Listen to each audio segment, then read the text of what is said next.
ஒவ்வொரு முறையும் தேசிய விருதுகளா இருந்தாலும் சரி, விமர்சனங்களும் அந்த அறிவிப்புகள் வெளியாகும் போது வெளிவரதான் செய்யுது.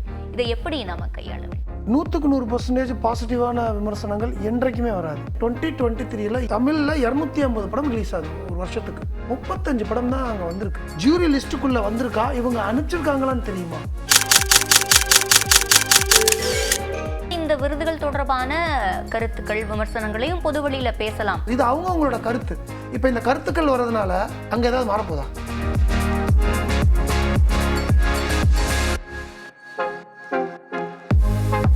அதிகமா தமிழ் சினிமாக்கள் தேசிய விருதுகளுக்கு போகணும், பரிந்துரையில போகணும் அப்படின்றதுக்கு இன்னும் நாம செய்ய வேண்டியது என்ன? நம்ம ஒரு கமர்ஷியல் படம் தான் எடுத்திருக்கோம் அப்படின்னு நினைக்காதீங்க. 60 படம் வந்திருக்கு தமிழை ரெப்ரசென்ட் பண்ணி, 70 படம் வந்திருக்கு தமிழை ரெப்ரசென்ட் பண்ணினா நமக்கு சான்சஸ் அதிகமா இருக்கும், ரெப்ரசன்டேஷன் அதிகமா இருக்கும்.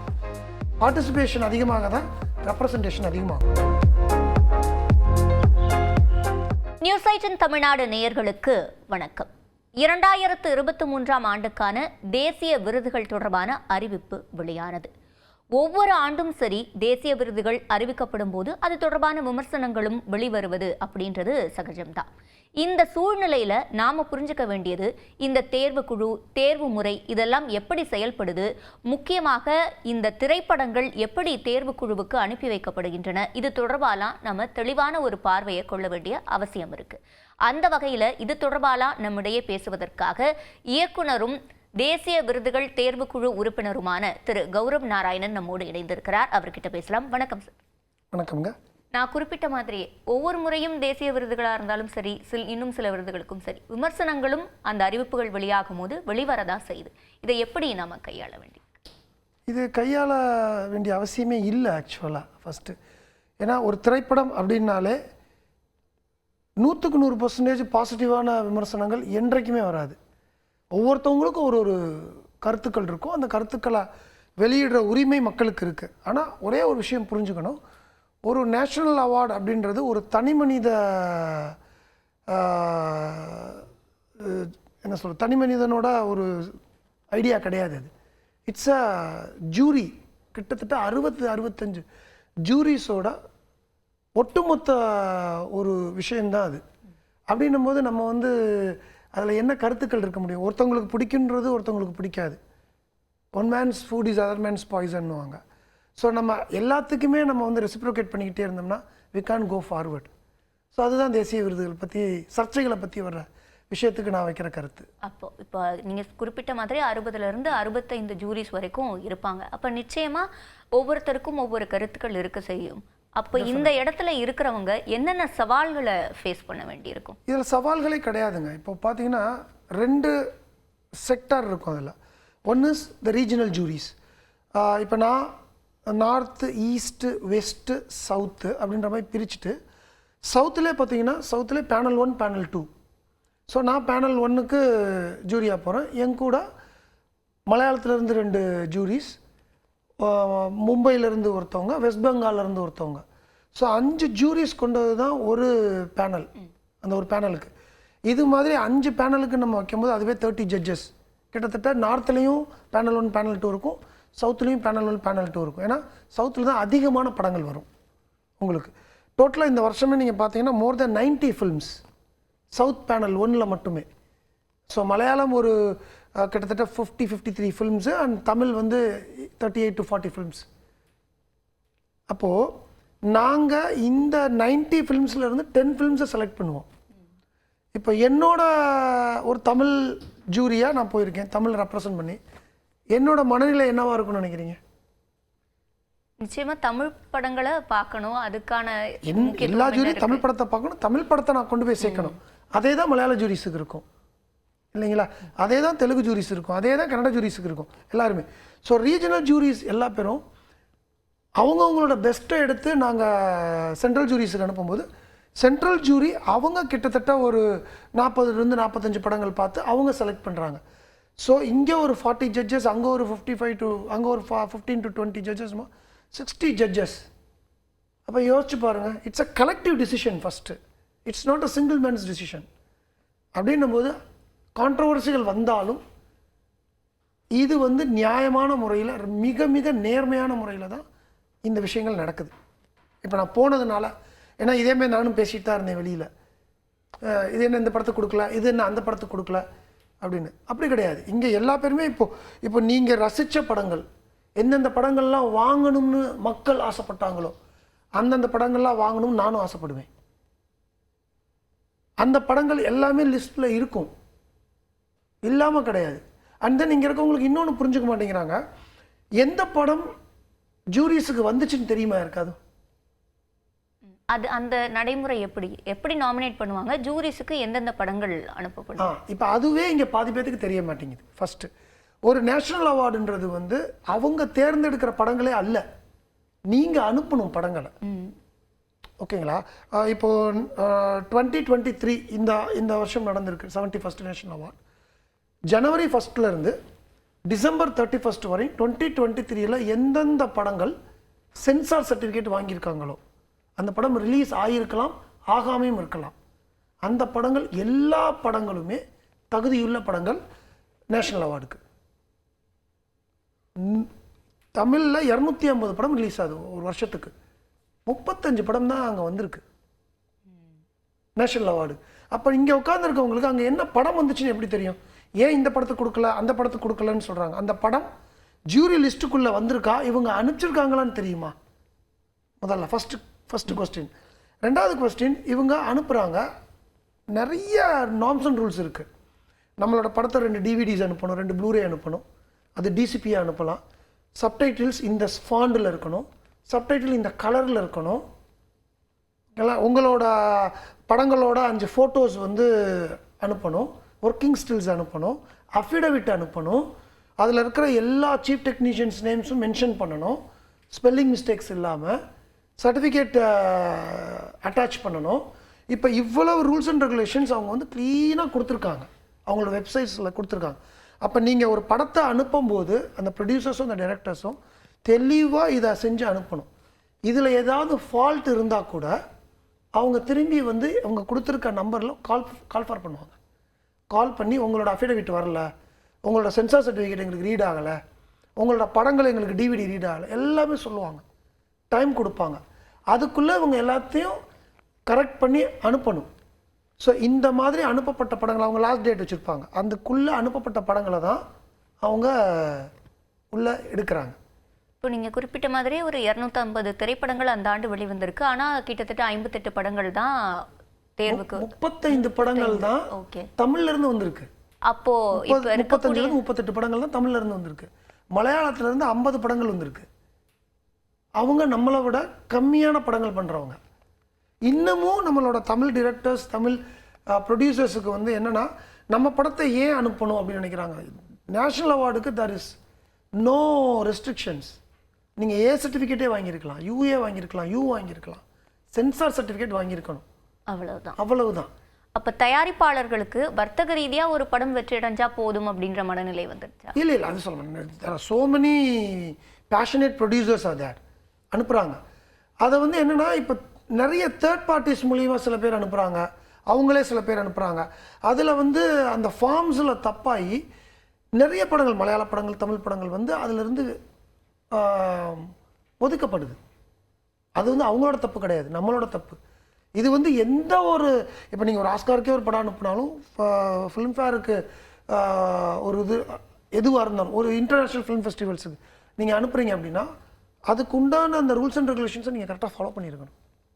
அப்போ தானே அவங்க உங்களது எடுப்பாங்க.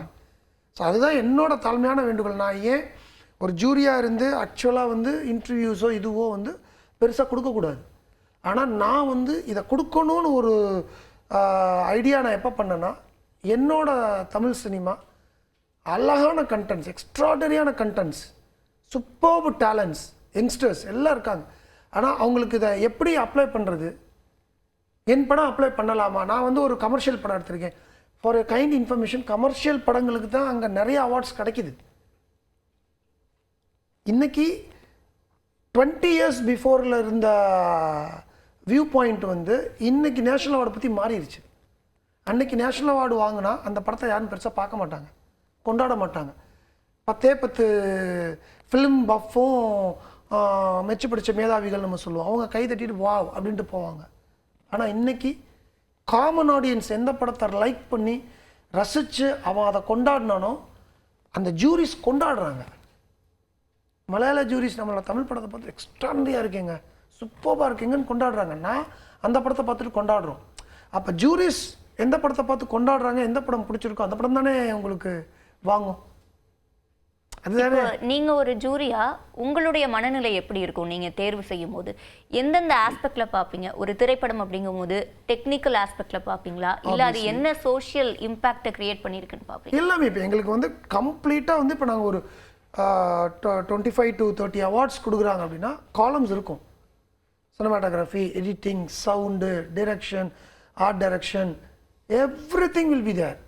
Supporting actors, actress, singers, music directors, என்ன கேட்டகரிஸ் நம்ம கொடுக்குறோமோ அதோட கேட்டகரிஸ் இருக்கும்.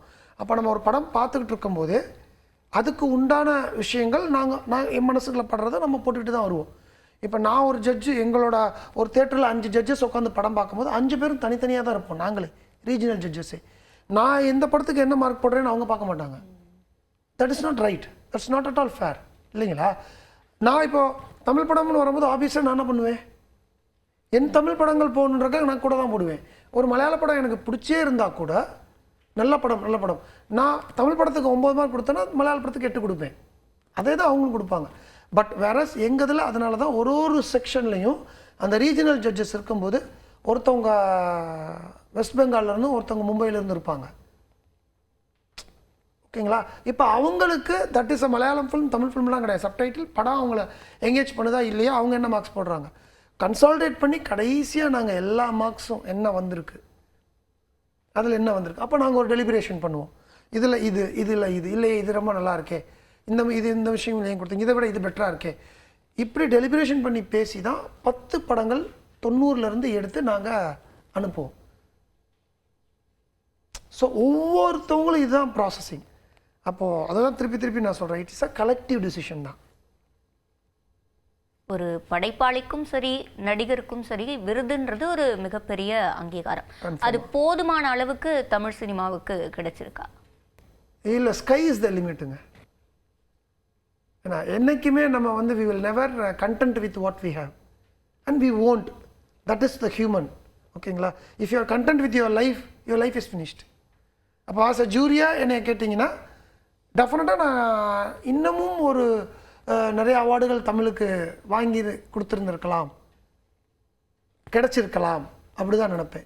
சாதாரண ஆளாக சாதாரண ஆளாக வேற ஒரு ஜூரியாக நான் வரும்போது okay fine, I have to look at it's not a regional award, it is a national award.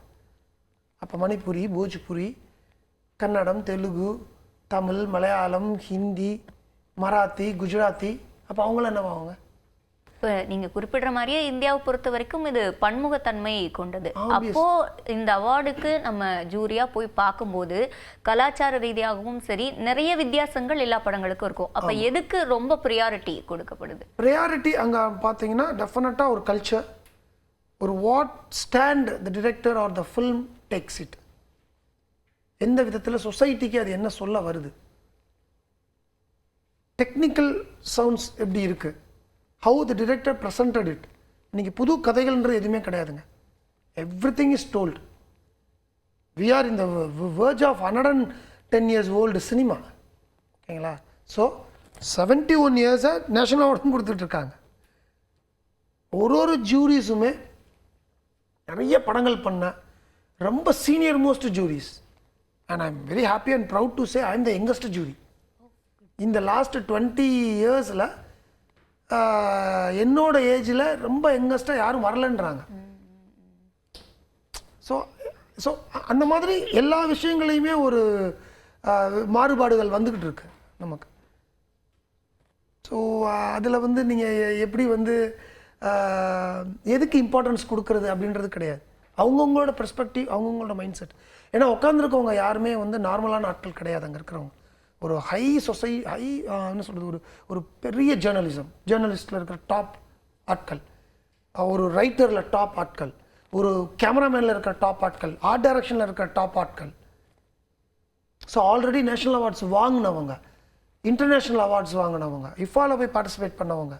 So அவங்க தான் ஜூரி மெம்பர்ஸாக வந்து உட்காரும்போது டெஃபினட்டாக ஒரு ப்ரிஜுடியூஸில் அவங்க என்றைக்குமே பண்ண மாட்டாங்க. அப்ப இந்த தேர்வுக்குழு உறுப்பினர்கள் எப்படி தேர்வு செய்யப்படுறாங்க? அது ஒரு மிகப்பெரிய விஷயங்க அது. அது வந்து கிட்டத்தட்ட இது ஆரம்பிக்கிறதுக்கு முன்னாடியே 4 மாதத்துக்கு முன்னாடியே அந்த ப்ராசஸ் அவங்க ஆரம்பிச்சிடுறாங்க. ஜூரிஸை செலக்ட் பண்ணுறதுக்கு ஜூரிஸ் ஆர் தேர் உங்களுக்கு. ஸோ அவங்களோட கான்செப்ட் படி நம்ம படங்கள் என்ன கான்ட்ரிபியூஷன் பண்ணியிருக்கு சொசைட்டிக்கு, அண்ட் தென் நம்மளோட படங்கள் இன்டர்நேஷ்னல் அவார்ட்ஸ் போயிருக்கா இந்தியாவை ரெப்ரசன்ட் பண்ணி. இப்போ ஃபார் எக்ஸாம்பிள் எனக்கு என்னோட சிகரம் தொடு படம் வந்து பார்த்தீங்கன்னா சியாட்டில் இன்டர்நேஷ்னல் ஃபிலிம் ஃபெஸ்டிவலில் ஸ்க்ரீன் பண்ணப்பட்ட படம், இந்தியாவை ரெப்ரசன்ட் பண்ணி. பாபிக்கு அடுத்து சிகரம் தொடு தான், ஓகேங்களா. அது நான் I got 2 international awards also for சிகரம் தொடு அண்ட் தூங்கா நகர். ஸோ இந்த பேக்ட்ராப்ஸ் எல்லாமே அவங்க வந்து they are looking in to. அது பார்த்து okay he can be one among the judge அப்படின்னு சொல்லிட்டு ரீஜனலில் ப்ளஸ் இங்கே என்எஃப்டிசி இருக்குது, ஒவ்வொரு ரீஜனல் என்எஃப்டிசி இருக்குது. அந்த என்எஃப்டிசியில் இருக்கிற ஹெட்ஸ் வந்து தமிழை ரெப்ரசன்ட் பண்ணி யார் யார் வரலாம், இந்தந்த படங்கள் நல்ல படங்கள் இந்தந்த ஆட்கள் வரலாம் அப்படின்ற மாதிரி ஒரு செட் ஆஃப் ஜட்ஜஸ் இவங்க எடுத்து அங்கே அனுப்புவாங்க. அங்கே இருக்கிற ஜூரிஸ் வந்து அவங்கக்கிட்ட ஃபஸ்ட்டு பேசுவாங்க.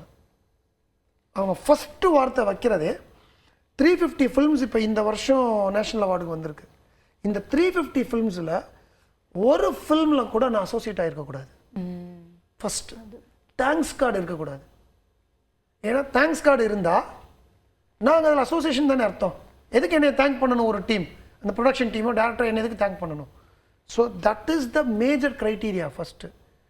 அது இந்த 350 films not only regional, Tamil மட்டும் கிடையாது, மொத்தமாக இந்த படங்களில் நீங்கள் எந்த அசோசியேஷன் இருக்கக்கூடாது அப்படின்னு நம்ம ஒரு ஷூரிட்டி லெட்டர் கொடுக்கணும் ஃபஸ்ட்டு.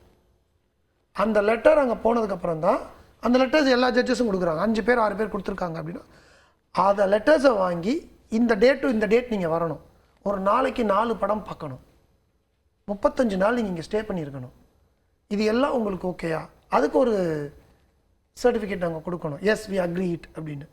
ஸோ இந்த சர்டிஃபிகேட்ஸ்லாம் வச்சு தான் அவங்க அந்த 5-6 ஜட்ஜஸ் ரீஜனலில் வந்திருக்கவங்களுக்கு யார் வரணும் அப்படின்றத டிசைட் பண்ணுவாங்க.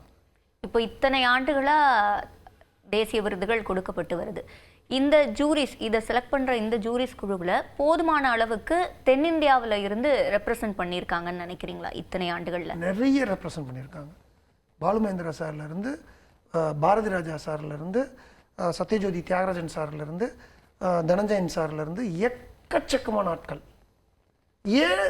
ஏன்னா எப்பயுமே சவுத் 1 இருக்குது பாருங்கள், அதுதான் நிறைய படங்கள் வரும், தமிழ் அண்ட் மலையாளம். நீங்கள் மேஜராக ஒரு 10 இயர்ஸ்லேருந்து பார்த்தீங்கன்னா தமிழ் அண்ட் மலையாளம் தான் நிறைய படம் வாங்கியிருக்கும் மேஜர் அவார்ட்ஸ். சும்மா சின்ன சின்ன எல்லா விருதுக்கும் பெருசு தான். ஒரு மேஜர் அந்த சீஃப் டெக்னீஷியன்ஸ்னு சொல்லுவோம் பார்த்தீங்களா, அந்த சீஃப் டெக்னீஷியன்ஸ் அவார்ட்ஸ் மேஜர் வந்து பார்த்தீங்கன்னா தமிழ் மலையாளத்துக்கு கிடச்சிருக்கும். கொண்டாடுறாங்க, உண்மையிலே தமிழ் மலையாள படங்களை கொண்டாடுறாங்க. இதில் இன்னொன்றும் இருக்குது. இப்போது விருதுக்காகவே பண்ணப்படுகிற படங்கள், அந்த ஸ்டைல் ஆஃப் மேக்கிங்னு ஒன்று இருக்குது. ஆமாம், அதையும் மற்ற படங்களையும் ஒன்றா வைத்து பார்க்கலாமா? இல்லை, இன்றைக்கி அது குறைஞ்சிருச்சுன்னு நான் சொல்லுவேங்க. முன்னாடி தான் விருதுகளுக்காகவே படம் பண்ணுற ஒரு, இன்றைக்கி வந்து every producers, every artist, every one knows it. Art for money sake only, art for art சேக்ன்றதெல்லாம் கிடையாது. என்னைக்கு 100 கோடி 1000 கோடி ரூபா படத்தையும் நம்ம 200 ரூபா கொடுத்து தான் படம் பார்க்குறோம். நீங்கள் 2 கோடியில் எடுக்கிற படத்தையும் 200 ரூபா கொடுத்து தான் படம் பார்க்குறோம். That it self becomes a commercial film. So film is a commercial. அப்போ வந்து வர்த்தக ரீதியாக வெற்றி அடைகிற படங்கள், மக்களால் கொண்டாடப்படுற படங்கள், இதுக்கு தான் அவார்ட் கொடுக்கணும் அப்படின்னு கிடையாது. அப்படியும் கிடையாது. அந்த படங்களுக்கும் அங்கே பெரிய சிவப்பு கம்பளம் ஓப்பன் ஆகியிருக்கு இந்த 10 வருஷத்தில். இப்போ இந்த ஒரு 5-6 வருஷமாக தானே நீங்கள் நேஷனல் அவார்டை பற்றி இவ்வளோ டிபேட்டே பண்ணுறீங்க. ஃபஸ்ட்டு இதுக்கு முன்னாடி 71 வருஷமாக கொடுத்துட்டு தானே இருக்காங்க.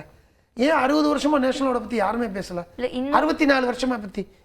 இன்னொன்று விஷயம் இப்போ என்னன்னா, சமூக வலைத்தளங்கள் இருக்குது. அப்போ மக்களும் அவங்களுடைய கருத்துக்களை அங்கே கொண்டு வராங்க. கருத்துக்கள் கொண்டு வருதுன்றது வேறு. என்னன்னா, நேஷனல் அவார்டோட வீச்சு அதிகமாயிருச்சு. முன்னாடி நேஷனல் அவார்டு வாங்கினவங்கள பெருசாக கண்டுக்க கூட மாட்டாங்க. ஆனால் இன்றைக்கி நேஷனல் அவார்டு வாங்குறவங்க, ஒரு ஹீரோவோ ஒரு டிரெக்டரோ நேஷனல் அவார்டு வாங்கினாங்கன்னா அவங்களோட அடுத்த படத்தோட சேலரி டபுள் மடங்கு அதிகமாகுது. ஸோ வர்த்தக ரீதியாகவும் ஒரு மாநிலம் மட்டும் கொண்டாடலை, ஒரு நாடே கொண்டாடுறாங்க அந்த நடிகரையும் அந்த இயக்குனரையும். எல்லா போகிற சைடு ஒரு நேஷனல் அவார்டு வின்னர் அப்படின்னா இன்னைக்கு அவ்வளவு கொண்டாட்டங்கள் உங்களுக்கு வருது.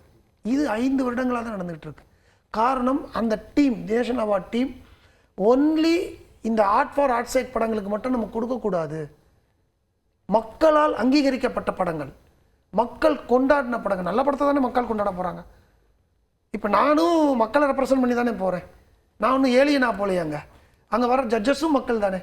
அப்போ மக்களால் கொண்டாடப்பட்ட படங்களுக்கு படம் பார்த்து அது பிடிச்சிருக்குன்னும் போது அதுக்கு அவார்ட் கொடுக்குறதுல என்ன தப்பு?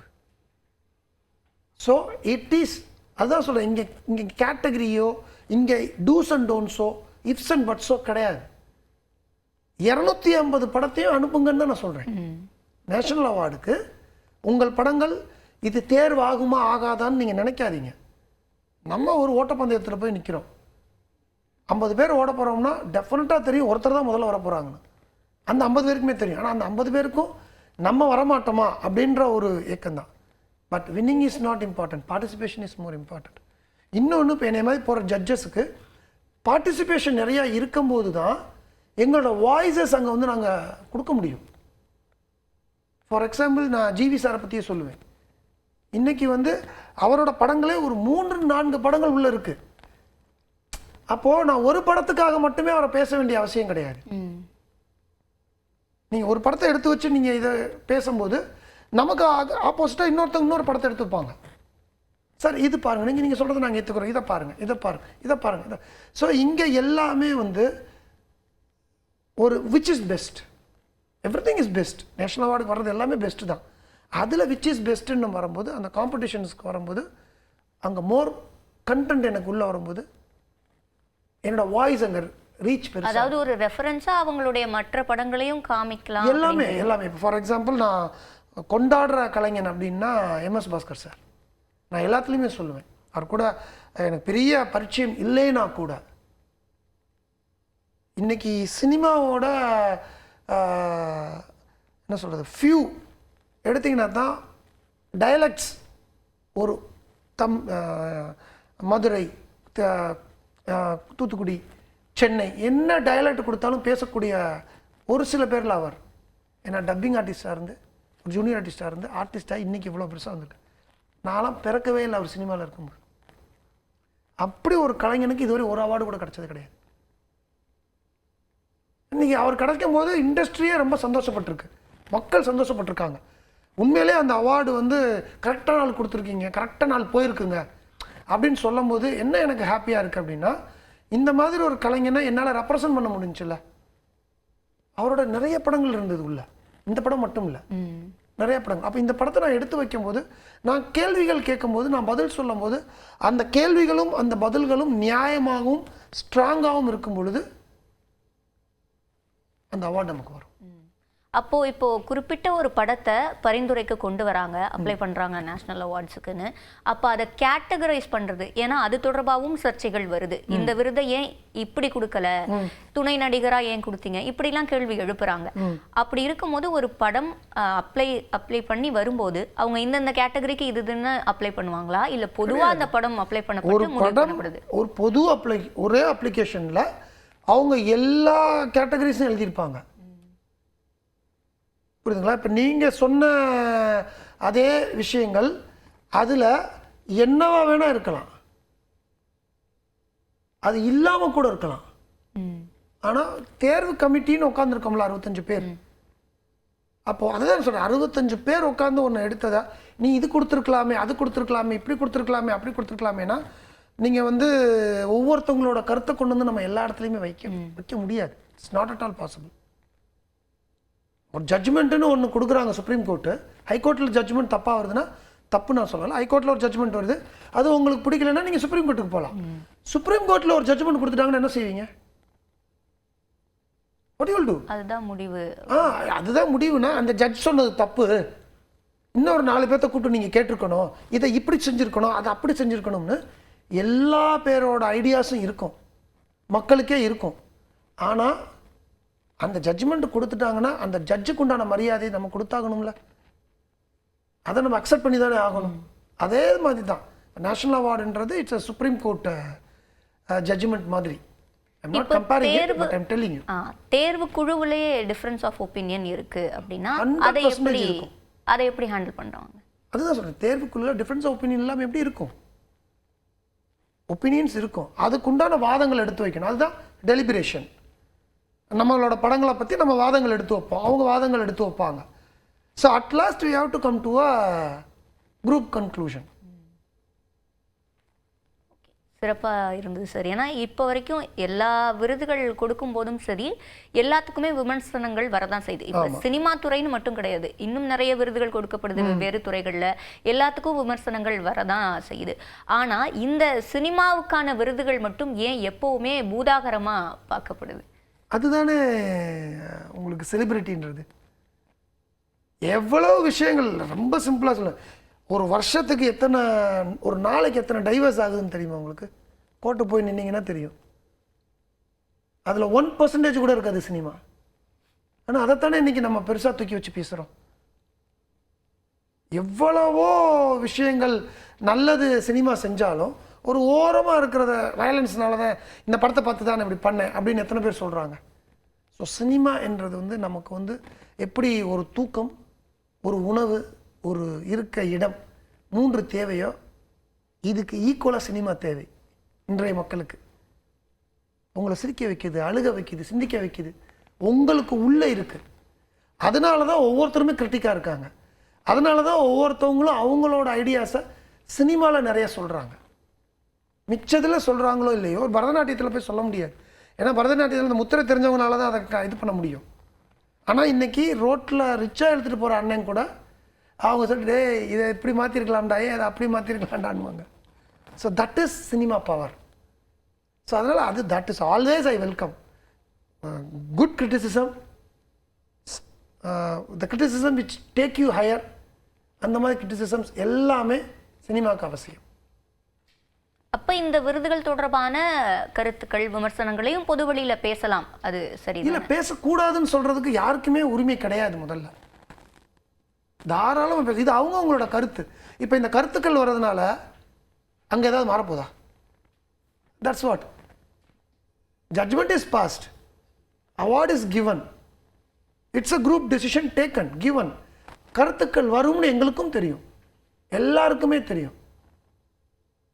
பட் அதுக்காக ஓப்பன் கால் வைக்க முடியுமா? ஒரு நேஷனல் அவார்டுக்கு நான் தெரியாமல் கேட்குறேன், நேஷனல் அவார்டுக்கு இந்தந்த படங்கள் செலக்ட் பண்ணி எடுத்து வச்சுருக்கோம், நீங்கள் அதுக்கு ஓட் பண்ணுங்கள். ஓட் பண்ணி நாங்கள் ஓட் பண்ண எத்தனையோ இந்த மாதிரி அவார்ட்ஸுக்கு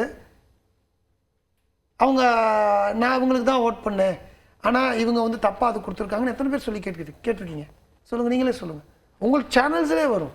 கரெக்ட். நீங்கள் சொல்கிற மாதிரி இப்போ ஓப்பன் கால் வச்சு தேர்ந்தெடுக்க முடியாது தான். ஒரு ஜூரின்னு ஒன்று வச்சு அவங்களுக்குன்னு சில தகுதிகள் இருக்குது, அதன் அடிப்படையில் தேர்வு செய்கிறாங்க. ஆனால் இந்த தேர்வில் ஒரு டிரான்ஸ்பரன்சி வேணும் அப்படின்றதும் பல ஆண்டுகளாக சொல்லப்படுது. டிரான்ஸ்பரன்சினா எந்த மாதிரி? எப்படி, எந்த அடிப்படையில் இவங்களுக்கு இந்த விருது கொடுக்கப்படுது, என்னென்ன கேட்டகரியில்? அதுதான் எனக்கு ஒன்று புரியலைங்க. எந்த அடிப்படையில் நீங்கள் வந்து ஒரு தப்பாக நினச்சிக்காங்க, நியூஸ் ரீடராக உட்காந்துருக்கீங்க. இப்போ வெளியில் ஒருத்தவங்க வந்துட்டு எந்த அடிப்படையில் அவங்க நியூஸ் ரீடராக இருக்காங்க? அவங்களுக்கு போல நான் நல்லா நியூஸ் வாசிப்பேன், என்னையும் நியூஸ் ரீடராக வச்சுருக்கலாமே. Every one is same. இன்றைக்கி நான் ஒரு படம் பண்ணுறேன் அப்படின்னா, அந்த கம்பெனி என்னை வச்சு ஒரு படம் பண்ணுது அப்படின்னா, ஒரு வருஷத்துக்கு அந்த கம்பெனிக்கு இன்னொரு டேரக்டர்ஸ் வர முடியாது. அப்போ வெளியில் இருக்கிற சான்ஸ் கிடைக்காத டேரக்டர்ஸ் என்ன சொல்லுவாங்க? நான் வந்திருந்தேன்னா இன்னும் சிறப்பாக இந்த படம் பண்ணுவேன், என்னையே அவங்களுக்கு எடுக்கலை. இது வந்து உலகத்தின் நியதி. அப்போ நீங்கள் கன்ஃபார்மாக டிரான்ஸ்பாரன்சிலாம் சான்ஸே கிடையாது. இதுக்கு மேலே என்ன டிரான்ஸ்பாரன்சி பண்ண முடியும்? 60 ஜட்ஜஸ், 1-2 கிடையாது, 64 ஜட்ஜஸ் உட்காந்து அவங்க பேசி அவங்க ஒரு கலெக்டிவ் டிசிஷன் எடுத்து ஒரு அவார்டு கொடுக்கும்போது 64 ஜட்ஜஸ் எடுத்ததை வந்து இது கரெக்டாக இல்லையான்னு ஒவ்வொருத்தவங்ககிட்ட கேட்டு நான் எடுக்க முடியுமா? இல்லை நானே ஒரு படம் உங்களுக்கு தர்றேன், ஓப்பன் சேலஞ்சாகவே சொல்கிறேன், ஒரு படம் உங்களுக்கு நாங்கள் தர்றோம், அந்த படத்தை 100% இதுக்கு கொடுக்கலான்னு நீங்கள் எனக்கு ஷூரிட்டி வாங்கி கொடுத்துட முடியுமா? அதுலேயே 50% இது கொடுக்கணும்னு வாங்க, கொடுக்க மாட்டேன், கொடுக்கக்கூடாதுன்னு சொல்லுவாங்க. ஓகேங்களா? Very simple example I am telling you. Titanic உலகமே கொண்டாடின படம் தானே, உலகமே கொண்டாடின படம். நானும் என் அப்பா என் மகன் எல்லாரும் போய் படம் பார்த்துட்டு வெளியே வரோம். சாரி, அப்பா நானே, அப்பா, எங்கள் அம்மா, தங்கச்சி, அக்கா படம் பார்த்துட்டு வெளியே வரோம். டைட்டானிக் எங்கள் அப்பா சொல்கிறாரு, 1000 பேர் சாகிறத எப்படா உட்காந்து நீங்கள் ரசிக்கிறீங்க, சாட்டிஸ்ஃபைடா நீங்கள்லாம், இந்த படம் எப்படி தான் ஓடுன்னு கேட்குறாரு. இப்போ இதுக்கு என்ன பதில் சொல்லுவீங்க நீங்கள்? ஒவ்வொருத்தருக்கு ஒவ்வொரு அதுதான் நான் சொல்ல வரேன். அப்போ நீங்கள் எப்படி வந்து ஒரு அவார்டாக இருக்கட்டும், ஒரு ஃபில்மாக இருக்கட்டும், எப்படி வந்து நீங்கள் 100% இது வந்து கன்ஃபார்ம் வரும்னு நீங்கள் எப்படி எதிர்பார்க்க முடியும்? எதுவாக இருந்தாலும் ஒரு போட்டி இருக்கும். அது ஹெல்தியான காம்படிஷனாக இருக்க வரைக்கும் ஓகே. ஆனால் இந்த தேர்வை பொறுத்த வரைக்கும் இதுன்னு இல்லை, பொதுவாக வைக்கப்படுற விமர்சனங்கள், கருத்துக்கள் என்ன சொல்லப்படுதுன்னா, அரசியல் இன்ஃப்ளூயன்ஸ் இருக்கு, ஐடியாலஜி இன்ஃப்ளூயன்ஸ் திரும்பி இருக்கு. நான் சொல்கிறேன், திரும்பி அதான் சொல்கிறேன். நான் ஒரு மேக்ஸ் எக்ஸாம் எழுதிட்டு வர்றேன், நான் 100 மார்க்ஸ் வாங்கிடுவேன் நான் சொல்கிறேன். எனக்கு 95 மார்க்ஸ் தான் வந்திருக்கு. ஓகேங்களா? அப்போ நான் என்ன சொல்லுவேன்? சரியா என்னைய சரியா திருத்தலை, சரியா பண்ணலை, இது. So everywhere ifs and don'ts are there. நம்ம அதை பார்த்தோம்னா எந்த காரியமுமே பண்ண முடியாது. அண்ட் தென் ஆஸ் அ ஜூரியாக நான் போயிட்டு வந்திருக்கேன். 40 days நான் அங்கே இருந்திருக்கேன். நாட் ஈவன் அ சிங்கிள் கால் எனக்கு வந்தது கிடையாது. ஓகேங்களா? தமிழில் எல்லா பேரும் எனக்கு பழக்கம் தான். எல்லா நடிகர்களும் தெரியும், எல்லா இயக்குநர்களும் தெரியும், எல்லா ப்ரொடியூசர்ஸும் எனக்கு தெரியும். நான் போனது கூட யாருக்கும் தெரியாது. ஜூரின்றவங்க தெரியப்படுத்தக்கூடாது. Mobile phone are not allowed. அப்போ எப்படி இதில் அரசியல் இது வரும்? ஃபஸ்ட்டு யார் வந்து இதில் வந்து மூக்க நினைப்பாங்க? ஸோ அதுதான் நான் சொல்கிறேன், பேசுகிறவங்க என்னன்னாலும் பேசலாம். அங்கே போயிட்டு வந்ததுலேருந்து தான் நான் சொல்கிறேன். நானே 5 வருஷத்துக்கு முன்னாடி பேசியிருக்கேன். என் படம் சிகரம் தொடு வாங்கலன்ன உடனேயுமே சரி இது இப்படி தான் கொடுக்குறாங்க. நான் வந்து ஏடிஎம் முதல் சொன்ன விஷயம் அவ்வளவு ஐ ஓப்பனர் நான் பண்ணியிருக்கேன். எனக்கே இந்த படம் கிடைக்கல, அவார்ட் கிடைக்கல, நானும் பேசினவன் தான். ஸோ இப்போ அங்கே போய் உட்காந்ததுக்கப்புறம் தான் I come to know how it is been conducted, what are the criterias they have. So we can't satisfy each and every one. 100 கோடி மக்கள் இருக்காங்க. 100 கோடி மக்களையும் ஒரு 65 பேர் சேர்ந்து சாட்டிஸ்ஃபை பண்ண முடியாதுங்க. இறுதி கேள்வி, இப்போ இன்னும் அதிகமாக தமிழ் சினிமாக்கள் தேசிய விருதுகளுக்கு போகணும், பரிந்துரையில் போகணும் அப்படின்றதுக்கு இன்னும் நாம் செய்ய வேண்டியது என்ன இருக்கு? ரொம்ப சிம்பிள். தயவு செய்து என்னோட நண்பர்கள், இயக்குனர்கள், ப்ரொடியூசர்ஸ், நம்ம ஒரு கமர்ஷியல் படம் தான் எடுத்திருக்கோம் அப்படின்னு நினைக்காதீங்க. நம்ம படம் நல்ல படம்னு நினைங்க. அந்த படத்தை அனுப்புங்க. What you are not going to spend a lot. Matter of 10,000 rupees-குள்ள தான் நீங்கள் கட்ட போகிறீங்க. அனுப்பிச்சிடுங்க. அந்த ஜூரிக்கு அது பெரிய ப்ளஸ்ஸாக இருக்கும். 50 படம் வந்திருக்கு, 60 படம் வந்திருக்கு தமிழை ரெப்ரசன்ட் பண்ணி, 70 படம் வந்திருக்கு தமிழை ரெப்ரசன்ட் பண்ணினா நமக்கு சான்சஸ் அதிகமாக இருக்கும், ரெப்ரசன்டேஷன் அதிகமாக இருக்கும். பார்ட்டிசிபேஷன் அதிகமாக தான் ரெப்ரசன்டேஷன் அதிகமாகும்.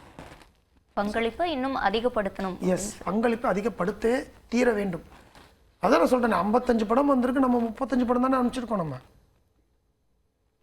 அது கூடும்போது it will be a good. நான் அந்த ஒரு காரணத்துக்காகத்தான் நான் ஜூரியா இருந்து இதை செய்யணும், இதை சொல்லணும், என் தமிழ் சினிமா இன்னும் மென்மேல் வளரணும், பல அவார்டு வாங்கணும்னா பார்ட்டிசிபேஷன் அதிகரிக்கணும் அப்படின்றக்காகத்தான் மேஜராகவே நம்ம இன்டர்வியூஸே நான் கொடுத்துக்கிட்டு இருக்கேன். மிக்க நன்றி சார். எல்லா கேள்விக்கும் பொறுமையாகவும் தெளிவாகவும் பதில் சொன்னீங்க. நேர்காணலில் பங்கேற்றமைக்கு மிக்க நன்றி. ரொம்ப ரொம்ப நன்றி. நியூஸ் 18 சேனலுக்கு எனது மனமார்ந்த வாழ்த்துக்கள். இந்த மாதிரி ஒரு பிளாட்ஃபார்ம் அமைச்சு கொடுத்து மக்கள்கிட்ட என்னோட கருத்துக்கள் போய் ரீச் ஆகிறதுக்கு. ஸோ ஐ விஷ் இந்த சேனல் இந்த பேட்டி மூலியமாக அடுத்த வருஷம் கன்ஃபார்மாக யார் ஜட்ஜாக போகிறாங்கன்னு தெரியாது. அவங்க போயிட்டு வந்ததுக்கப்புறம் நான் கேட்கும்போது இந்த வருஷம் பார்ட்டிசிபேண்ட் கூடியிருக்கு அப்படின்னு சொன்னாங்கன்னா that is the biggest happiness and biggest success for me. So இதுக்கு உறுதுணையாக இருந்த நியூஸ் 18 சேனலுக்கும் என் மனமார்ந்த வாழ்த்துக்கள். நன்றி. வாழ்க வளமுடன்.